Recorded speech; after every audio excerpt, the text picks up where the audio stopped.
পূজা চাবলৈ ওলালো পুৰণা কাপোৰ পিন্ধি লৈ।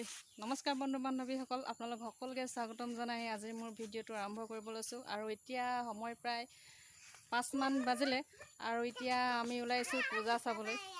যিহেতু পূজা গধূলিহে চাই ভাল লাগে। লগতে আপোনালোক সকলোকে শাৰদীয় দুৰ্গা পূজাৰ শুভেচ্ছা জ্ঞাপন কৰিলোঁ আৰু যাতে দুৰ্গা মাই আপোনালোকৰ সকলো দুখ দুৰ্গতি আঁতৰ কৰি সুখ সমৃদ্ধি কঢ়িয়াই আনে তাৰে বাবে আশা কৰিলোঁ আৰু দুৰ্গা মাৰ ওচৰত প্ৰাৰ্থনা জনাইছোঁ। আহক তেতিয়াহ'লে আজি ভিডিঅ'টো আৰম্ভ কৰোঁ। ক'ত ক'ত যাওঁ, কি কৰোঁ সকলো দেখাম আপোনালোকক। আৰু এয়া আমি এতিয়া আহি টেঙাখাট পালোহি। প্ৰথমতে টেঙাখাটৰ পৰা আৰম্ভ কৰিম। বৰ বিশেষ নাযাওঁ বাৰু, এই লোকেলকেইখনে চাম। এতিয়া প্ৰথমে দৰ্শন কৰি ল'ম, তাৰ পৰা কি কৰিম।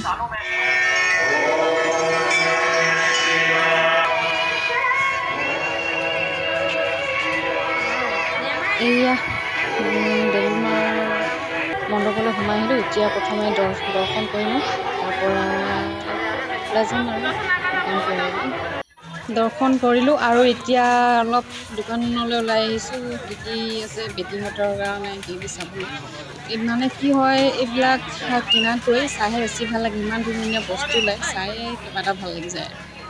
বেটীহঁতৰ বৰ বিশেষ পচন্দ নহ'ল কিবা কিবি বস্তু। এতিয়া সেইকাৰণে প্ৰথমে চেণ্ডেল দোকানত সোমাই লওঁ। সিহঁতে পচন্দ কৰিলে যেতিয়া আমি চেণ্ডেল চাই লওঁ আৰু যদি পচন্দ হয় ল'ম, যদি নহয় আৰু আমি বেলেগ দোকানলৈ যাব লাগিব। পিছে চেণ্ডেল কিছু ধুনীয়াই দেখিছোঁ আৰু এতিয়া বহুত গৰম লাগিছে। ভাবিছোঁ আইচক্ৰীমকে খাই লওঁ। এয়া দোকানত আইচক্ৰীম লৈছোঁ, খাই লওঁ প্ৰথমে।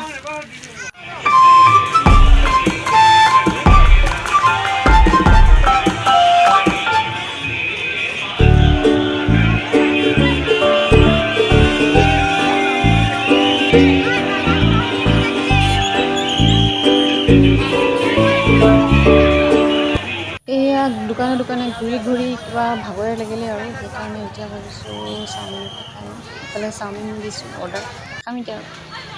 বেটীহঁতি বহিলেই আৰু এইফালে দি আছে খাম আৰু এতিয়া আমিও আৰু এইফালে মানুহবিলাকে পূৰা চেল্ফি লোৱাত ব্যস্ত হৈ আছে। সেয়ে ভাবিলোঁ আমিনো কিয় পিছ পৰি থাকোঁ, সেইকাৰণে আমিও 2 কপি তুলিলোঁ আৰু চেল্ফি। ইমান মানুহৰ সমাগম, কিবা মানুহবিলাক দেখিয়ে অলপ ভাল লাগি গৈছে। আৰু এতিয়া আমাৰ যাবৰ টাইম হ'ল, এতিয়া যাম আৰু চাৰিআলিফালে। আৰু এতিয়া টেঙাখাটৰ পৰা পূজা চাই সামৰিলোঁ। এতিয়া চাৰিআলিফালে যাওঁ।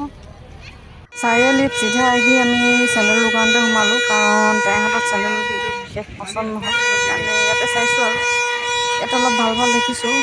এতিয়া চাই লওঁ কি হয়। এইফালে আমাৰ বাইদেউগৰাকীয়ে পচন্দ কৰিলে, এইফালে মই পচন্দ কৰিম এতিয়া। আৰু এইফালে এযোৰ মই চাইছোঁ, দাম দৰ পতাই আছোঁ মালিকৰ লগত, কি হয় এতিয়া। বেটীহঁতে খেলা বস্তু লৈ ইয়াতে দোকানতে খেলা আৰম্ভ কৰি দিলে। সিহঁতে ৰখিবই নোৱাৰিলে আৰু সেয়া আৰম্ভ কৰিলে। যিহেতু পূজাৰ বতৰ আৰু জেলেপি নাখালে কেনেকৈ হ'ব, সেইকাৰণে জেলেপি মেইন পূজাত। এই জেলেপি লৈ লৈছোঁ ঘৰলৈ, অলপ ঘৰত খামগৈ আৰু চাহৰ লগত। এতিয়া আমি চাৰিআলি পূজাৰীৰ পৰাও বিদায় ল'লোঁ আৰু এতিয়া ঘৰৰ অভিমুখে গৈ আছোঁ। আৰু যিমানখিনি পাৰোঁ দেখাবলৈ চেষ্টা কৰিলোঁ। যদি ভিডিঅ'টো চাই ভাল লাগে লাইক, কমেণ্ট আৰু ছাবস্ক্ৰাইব কৰিবলৈ নাপাহৰিব। ধন্যবাদ।